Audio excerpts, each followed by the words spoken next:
নড়াইল জেলার লোহাগড়ার এই মধুমতির পাড়ের কাশফুলগুলা এত মুগ্ধতা ছড়াচ্ছে। দেখেন কত সুন্দর কাশফুল।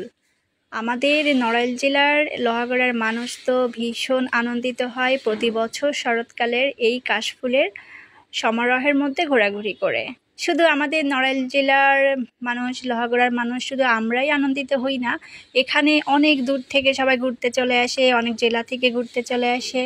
আবার হচ্ছে আমাদের এই কাশফুলের মধ্যে গোপালগঞ্জবাসী, কাশিয়ানীর মানুষগুলা, তারপরে হচ্ছে ফরিদপুরের মানুষ সবাই ঘুরতে চলে আসে আমাদের এই মধুমতির তীরে কাশফুল সমারোহের মধ্যে।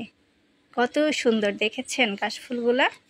আমি অনেক জায়গায় ঘুরেছি কাশফুলের মধ্যে, ঢাকাতে, মাওয়াতে, উত্তরা, গাজীপুর, কেরানীগঞ্জ, মানে ঢাকার আশেপাশে এবং ঢাকার ভেতরে সব জায়গায় আমি কাশফুলের বাগান বিলাসের মধ্যে ঘোরাঘুরি করেছি, রিল করেছি, ভিডিও বানিয়েছি, ব্লগ বানিয়েছি, ফটো সেশন করেছি। কিন্তু আমাদের নড়াইল জেলার লোহাগড়ার এই কাশফুলের মতো এত সুন্দর সৌন্দর্য আমি কোথাও খুঁজে পাইনি।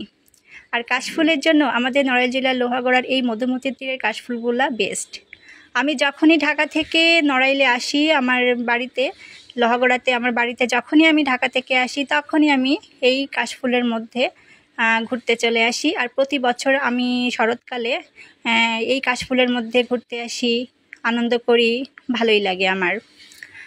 আর ঢাকা থেকে যখনই শরৎকালে আমাদের নড়াইল জেলার লোহাগড়াতে ঘুরতে চলে আসি, তখন আমি এই কাশফুলের মধ্যে এসে এত পরিমাণ আনন্দ করি যে আমার আনন্দের কোনো শেষ থাকে না।